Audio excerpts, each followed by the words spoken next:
ខេសួស្តីអ្នកទាំងអស់គ្នាចឹងថ្ងៃនេះយើងមកតមេរៀន Excel របស់យើងទៀតហើយថ្ងៃមុនយើងចប់ធ្វើអនុគមស្ថិតិនេះចឹងយើងចាប់ផ្ដើមថ្ងៃមុនយើងបានរៀនរួចហើយអនុគមដែលមានជា sum average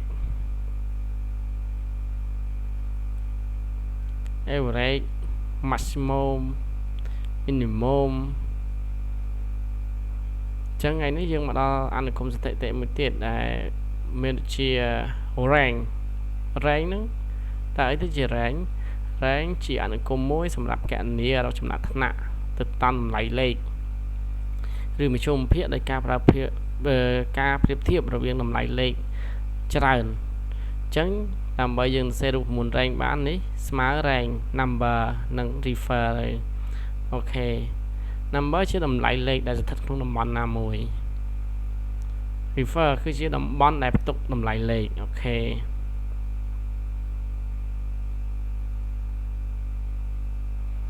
ចឹងតើឥឡូវខ្ញុំនឹង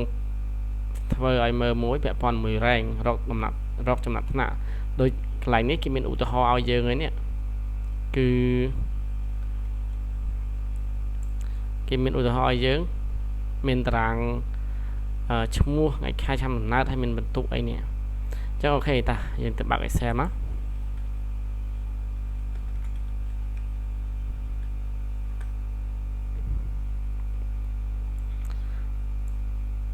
អញ្ចឹង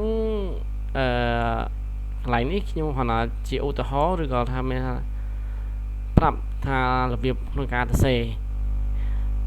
យើងឃើញគេមានតារាងមានអីចឹងខ្ញុំសុំសរសេរតែបន្ទុកមកបានហើយអញ្ចឹងបន្ទុក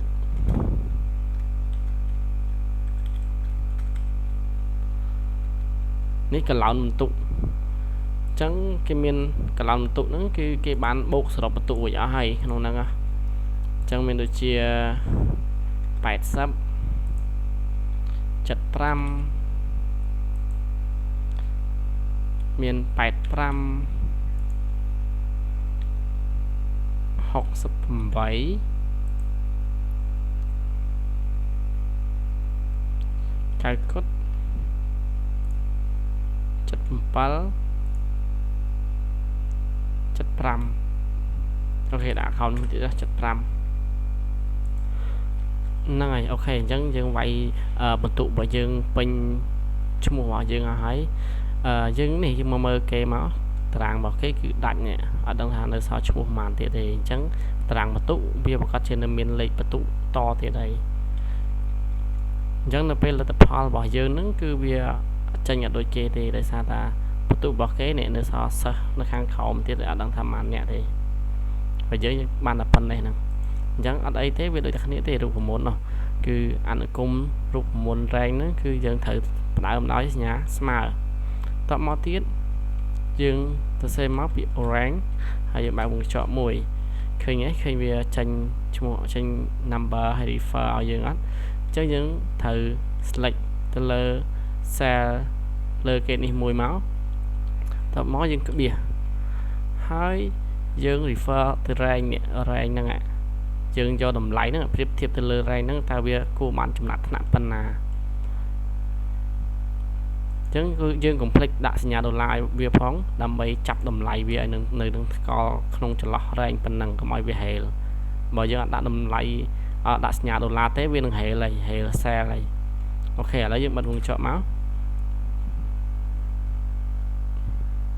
បាត់ទៅណាមួយហើយអូខេលុបកន្លែងនេះមួយសិនអូខេអញ្ចឹងយើងដាក់សញ្ញាដុល្លារមកដើម្បីឲ្យវាចាប់ cell តែប៉ុណ្្នឹងឯងឃើញពណ៌ក្រហមហ្នឹងអញ្ចឹងវាចាប់តែប៉ុណ្្នឹងទេវាយកតម្លៃទី1នេះប្រៀបធៀបនឹងចំនួន cell ពណ៌ក្រហមប៉ុណ្្នឹងនោះវានឹងចេញចំណាត់ថ្នាក់ឲ្យយើងហើយអូខេចេញថ្នាក់លេខ3មូលហេតុអីខុសគ្នាពីគេចំណាត់ថ្នាក់លេខ4គឺដោយសារតែគេមានចំនួនសិស្សថែមទៀតយើងអត់ដឹងថាចំនួនសិស្សគេប្រហែលអ្នកទេអញ្ចឹងឥឡូវយើងអូសវាមក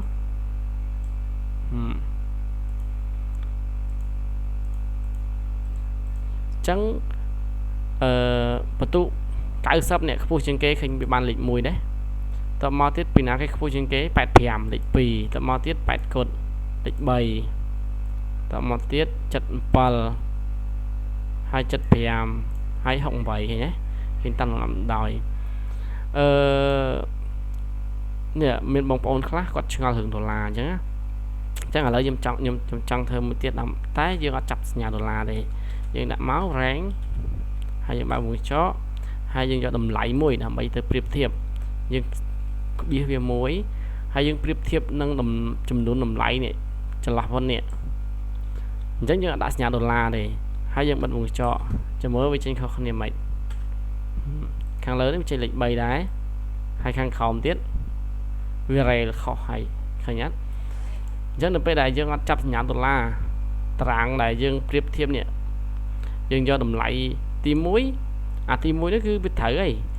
យើងយកតម្លៃទី1នេះប្រៀបធៀបពី D3 នេះឃើញទេពី D3 នេះរហូតដល់ D7 ឃើញអត់នេះD8 នេះអញ្ចឹងអានេះត្រូវចេញលេខ3ចុះមកចំណាត់ថ្នាក់សិស្សមួយទៀតហេលហើយវាចាប់យកពីយកតម្លៃ D4 នេះមកប្រៀបធៀបត្រឹមតែ D4 នេះចុះមកក្រោមនេះឃើញវាបាត់ D3 អត់អញ្ចឹងបានគេប្រើរូបមន្តយកសញ្ញាដុល្លារយកមកចាប់វាកុំឲ្យវារត់អូខេ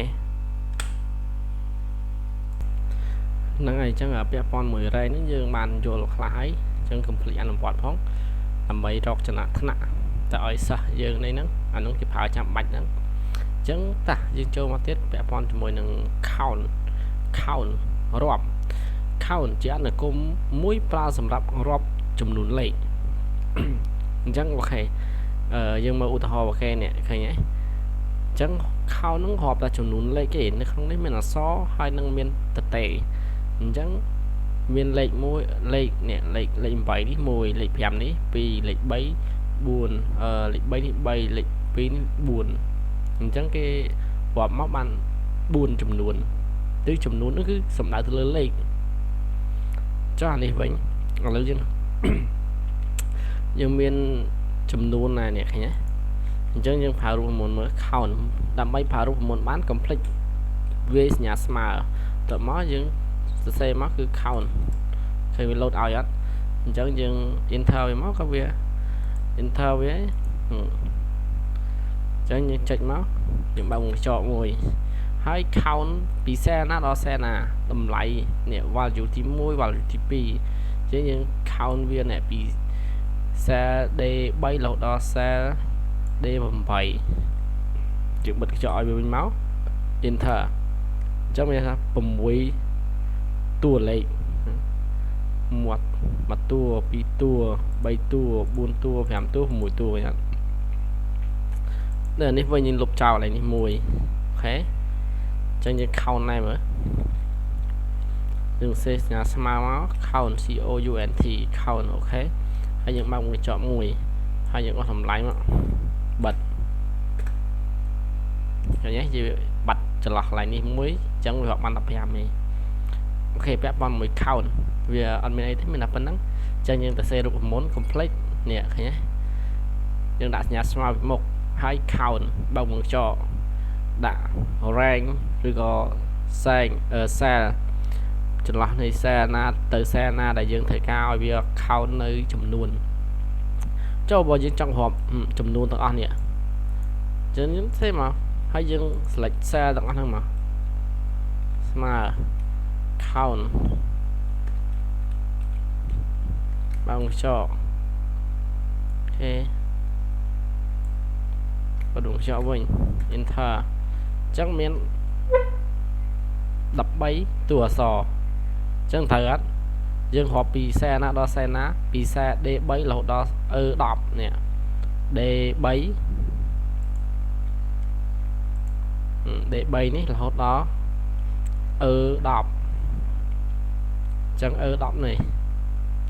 អញ្ចឹងប៉ុណ្នេះបាន6តួលេខប៉ុណ្នេះ5តួលេខ5នឹង6 11 11បូកតួលេខអា2នេះទៀតមកបាន13ត្រូវ